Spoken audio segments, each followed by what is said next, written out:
Hi, how are you? I'm good, thank you. And yourself? Good, thanks for asking. Doing well. I'll go ahead and kick us off. Do you mind starting by saying who you are and what is your story? Okay, so my name is Myla Sanders. I also go by Chef Royal. The name of my business is The Royal Culture. I started when I was about cooking on my own when I was about 8 years old. I used to love watching my mother cook in the kitchen. And it's something about a mother's like touch. Like when she cooks in the kitchen, it just tastes different. Sometimes it tastes better than mine. I'm like, oh my gosh, I have to have more. But I started my passion with cooking at the age of 8.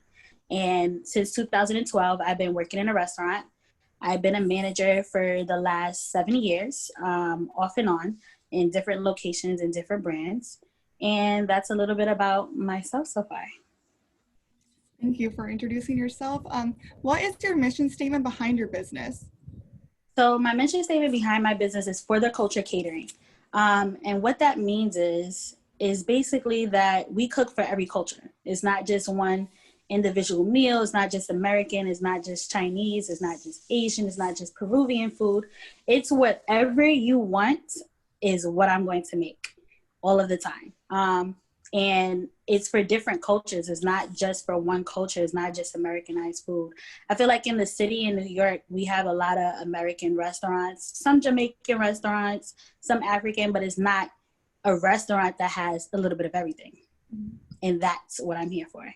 Can you talk a little bit about the culture of cooking in New York City? It's very fast paced. It's very where it has to be organized. Things have to be prepared in advance.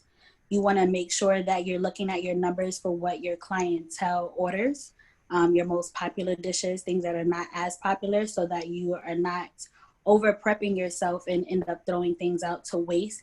However, anything that I do not use that might be, the shelf life might change in the next day or two, I donate it to Harvest and give it to the less fortunate. So what does being a chef mean to you? So being a chef means everything to me. I was like, you know what? I want to go back to school.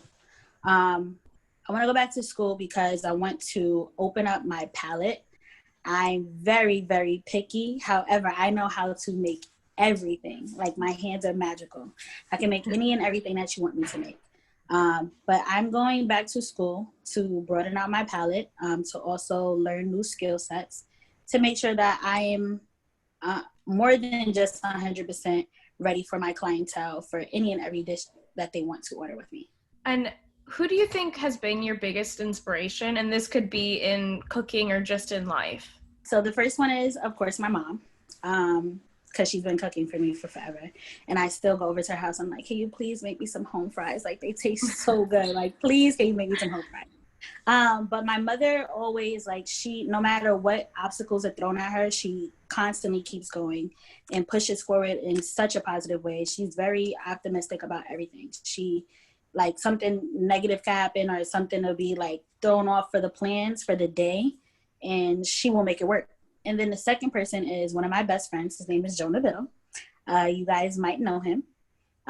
He inspires me to keep pushing, to push forward, to not give up on my dream, to be the best person I can be, no matter what people say or think about me, because I'm a great person, and he leads by example, and I'm trying to lead with that example as well. So you mentioned, we were talking about your organization earlier. What is your favorite part about cooking? So the process that I enjoy the most about cooking is when the entree is actually in front of the guest and when they take their first bite. Like, that is the best part to me. It makes my heart smile. It gives me, like, you know how you get those butterflies inside and you're like, oh my God, they really, really liked it. Like, it just makes me happy to know that I put a smile on somebody's face. I made their day better by them having a great entree. It's the best thing that I love about what I do. I love just hearing how passionate you are. That's amazing. Thank you. And can I ask, given the current socio and political climate, how would you say that's had a hand or impacted your business? So it's basically impacted my business which sounds weird, I guess, to other people, in the most positive way. I basically took a leap of faith in about March, and I was like, you know what, Myla, you've been thinking about starting your own business for some time now. And you cook for your friends' events, like they have about 200 guests plus, and I do it every single year for our holiday party. And they constantly keep telling me, Myla, you need to open up your own business. Myla, you need to open up your own business. And during the pandemic, I was like, you know what? People were taking it in such a negative way, but before I was like, you know what, I'm not going to look at it in a negative way. I'm going to look at it in a positive way. And I'm going to do something positive with this pandemic that's going on and just take a leap of faith and start my own business. I'm not going to take it in a negative way. That's really admirable. Yeah. So speaking on businesses, where do you see yourself and your business in 5 years? Girl, I couldn't wait for you to ask me this question. So in the next 5 years, I plan on opening up my own restaurant. I'm going to keep my fingers crossed and pray that I can do it in New York City. New York City is very expensive, but I hope and pray to open up my restaurants in New York City somewhere, hopefully in Midtown, or if not, I definitely would love to do it in Harlem. There are so many more questions that we want to ask you, but I also really want to watch you cook. So I want to wrap it up with this and say, what would be your biggest piece of advice to an aspiring chef? My biggest piece of advice is to keep going for your dreams, never give up on yourself. Culinary can be a little challenging at times. It might be where, you know, people will say, well, you're not doing this right, or you're not doing this right. You just got to master it and keep going and never give up. And always be yourself, because I'm always myself. A little funny, a little crazy sometimes, but that's okay, because people love my energy and I love theirs. Very inspirational. I go, I'm so excited. I'm too hungry for this right now already. Oh man, I wish you guys were here so you could have a little bit. I'm getting ready to make a cute little brunch for us. I'm just going to drain these potatoes really quickly and then put them in the water. It's going to broil for about no more than about 10 minutes. We'll get right to the home fries for our French toast. Okay. So it's a vanilla, kind of like a vanilla French toast, I like to call it. So I use a little bit of vanilla extract, 1 teaspoon of vanilla extract, 1 large egg. Technically, I'm lactose intolerant, so I love to use lactate milk. I love lactate milk. Love it, love it, love it, love it, love it. So you use 1 egg and about half a cup or a cup, it's up to you, of milk. I use a little bit of cinnamon. And is this a recipe that you came up with? Yes. A little dab, which is about a teaspoon of sugar. Just a little dab. And I also added a little honey, about a tablespoon of honey in there as well. I'm just going to do the 2 eggs. Now, to get fluffy eggs, a lot of people don't realize that you have to add milk for that. When you go to restaurants and you see, oh my God, their eggs are so fluffy and it's so yellow and it's so bright, and I love it so much, it's because they're adding a little bit of milk. Just a little bit. Just want to beat up the eggs a little bit of salt, a little bit of pepper. You guys like any other seasonings in your eggs? Sometimes I do put like Italian seasoning with like tomatoes. Ooh, I'm gonna try that. That sounds amazing. So the potatoes are broiling, so we're gonna get started on the mixture for the potatoes. So the onions, the peppers, a little bit of olive oil. We'll start that in the front. Just a little bit of oil. We're gonna throw in those onions and peppers. And in the meantime, I'm gonna go whip out the bacon and pop the bacon in the oven. So the thing about cooking breakfast is to make sure that everything comes out nice, hot, and fresh, right? You don't want to have any bacon sitting out and then your bacon is cold and then, or the potatoes are cold and it doesn't taste right. So what I'm going to do is I'm going to put the bacon on a baking sheet tray and we're just going to pop it in the oven for about no more than 5 to 10 minutes. And it should be perfectly crispy, nice texture, and hot. Do you guys like turkey bacon or would you like hardwood smoked bacon? I'm a turkey bacon girl. So am I. About 4 bacon strips should be good enough. 400 degrees. Pop that in the oven. Potatoes are almost ready. Just check on those really quickly. So now the biscuits, right? I made the biscuits earlier so that you wouldn't sit there waiting for them to bake. You guys look so hungry. You're looking like, oh my God, I'm so hungry. Scary. But I like to cook and clean as I go. So in here you have a little bit of. I like to use red onions. I don't really like to use the like white onions. I like to use red onions and Spanish onion. The Spanish onion is a big jumbo like yellow onion. It's really, really sweet. It has a different type of flavor. Mix this in a little bit. Peppers and onions can get a little soft. Called welding the peppers and onions. Okay, getting ready to strain the potatoes. Get a little like water out of there. See, it didn't take that long, right? You make it look so easy. Oh, looks can be deceiving, trust me. So we're just gonna mix those in a little bit so it can combine the flavor. Okay, now it's time for the spices. Just a little bit. Don't want it too salty. And these are called the Jonah's famous home fries, okay? And the reason why is because my best friend Jonah, he always cooks at the house all the time. And first and foremost, he never used to cook.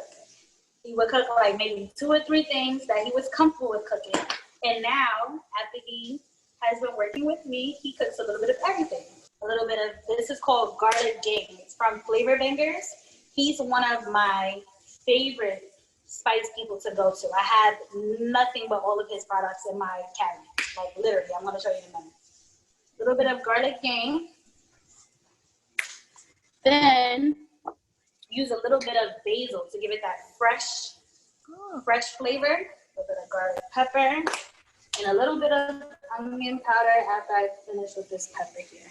Now that that's all seasoned, I'm gonna give it a quick stir again. Now it should be getting a little brown. Okay, what I'm gonna do is basically steam the potatoes just a little bit. So I have about, I wanna say 1/3 of water. Yeah, sizzle. Put that lid right on there. Now we're gonna get started with the French toast. I like to use a little bit of Pam to make sure that it doesn't stick. I like to use brioche bread for French toast. Brioche bread is sweet. Make it in France. You don't want to overcook your French toast. You want to make sure that your French toast is, while the pan is on medium high and not on high because bread does burn fast. Now let's check on our bacon. Bacon is almost done. See, did you forget about the bacon, ladies? Oh, I did. See? Just gotta be mindful. I'm gonna get started with the eggs because our brunch is almost done. And this is what the first clip looks like, ladies. Oh, nice, right? So we have the potatoes. Okay, potatoes are done. We're gonna turn that off. Then we have the bacon, which is getting ready to come out in about 2 minutes. See how it's already fluffy? And during that part, I like to throw in some cheese, which is my favorite part. I love cheese. It's really, really not that great for my tummy. That's fine. As a chef, I love to eat. You have to eat. It's just natural. It's natural. It's normal. It's great to me and great to my palate. I check on my French toast. Get this going on the plate.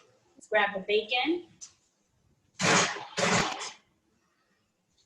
Bacon's done to perfection, ladies. And how long did you leave the bacon in for? I want to say about 10 minutes. Okay. On 400 degrees. Yes, look at that cheese. Oh, cannot wait to eat that. And we are done. And here we have the royal breakfast. Yeah, French toast, eggs and cheese, the famous Jonah home fries, and some good old turkey bacon. I'm so jealous. Does it look amazing? It looks yes. so good. Yes. I like to put syrup on everything. So I like to put a little bit on my bottom piece of French toast, just a little smidgen, and then I like to put a little bit on the top. My mouth is watering. I can't get over it. We need to let you go so you can eat your delicious breakfast. Before we leave, do you want to let our viewers know where they can find you? Yes, thank you, ladies. It was a pleasure. So you can find me on _Royal Culture. And what you'll find on my business page is the event, which I just recently did. I forgot to tell you ladies about that. I apologize. But we just recently did an event in Harlem called the Harlem Collective. The next event should be happening within the next 2 to 3, months, with the Brooklyn Borough President. Well, congratulations on everything, Beth, and thank you so much for taking time out of your day to talk to us. Absolutely. Thank you, ladies. It was a pleasure. Yes. Have a good rest of your day. You too. Thank you. Bye.